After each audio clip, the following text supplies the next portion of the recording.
shunned by Shohei Ohtani, the Yankees have wasted no time in giving themselves an even bigger, more expensive Christmas present in Giancarlo Stanton. Enjoy this one for the now, Yankee fans. Deck your halls with boughs of holly over your new twin giants of power, because not too far down the road this deal is destined to give the Yankees more regret than the second Alex Rodriguez contract.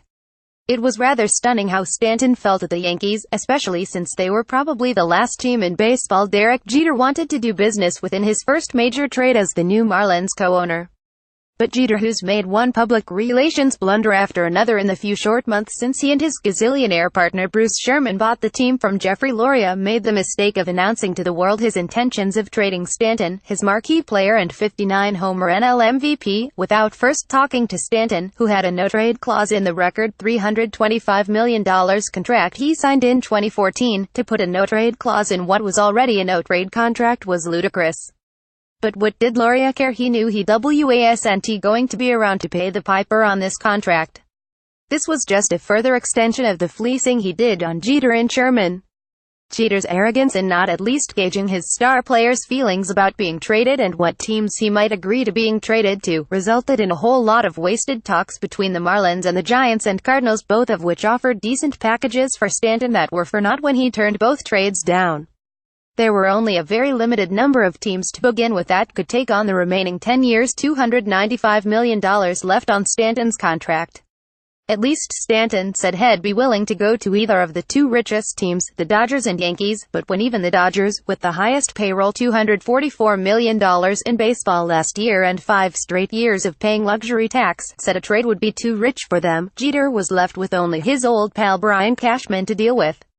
He had zero leverage, which is why someone is going to have to explain to me why the Yankees agreed to this deal without insisting the Marlins take back Jacoby Ellsbury's contract in it. First of all, it was a deal they didn't have to make, other than the irresistible thrill of teaming up Stanton and Aaron Judge, the two most prodigious sluggers in the game, in the middle of their lineup seemingly for the next 10 years. From Ruth and Gehrig to Mantle and Maris to Judge and Stanton. Like I said, irresistible. But the Yankee offense was already more than just fine last year, second in the majors in runs, first in homers with 241. What they lacked and still lack is another frontline starting pitcher. And even with throwing in Starlin Castro and the $21 million owed him the next 2 seasons, and getting $30 million in cash back from the Marlins, the Yankees, for payroll purposes, will still be paying Stanton roughly $29 million per year for the next 10 years, though age 37. That's all fine. Since when did the Yankees ever care about money as long as Stanton stays healthy and produces just reasonably consistent to how he did last season? Unfortunately, history, both his own and these monster contracts in general, suggests he won't. It's a fact of baseball life that players after the age of 32 start breaking down, and Stanton, before last year, already had a number of concerning injury issues. He missed the final 17 games of the season after being hit in the face with a pitch in 2014.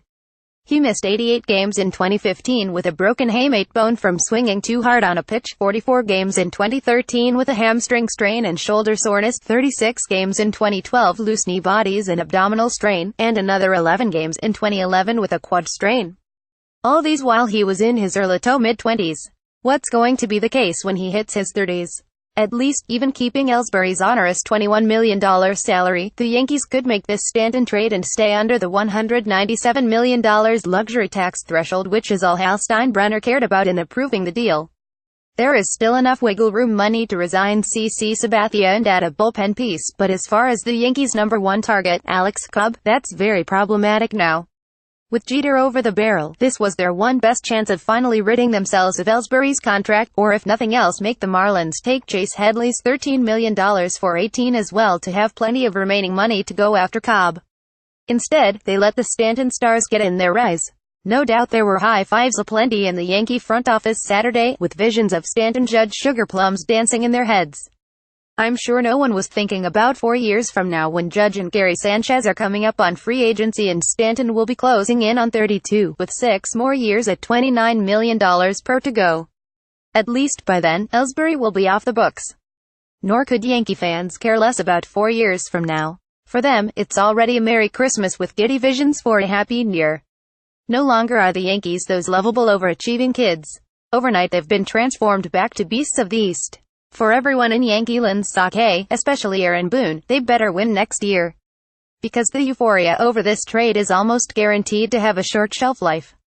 2017 New York Daily News. Visit New York Daily News at www.newdailynews.com. Distributed by Tribune Content Agency, LLC.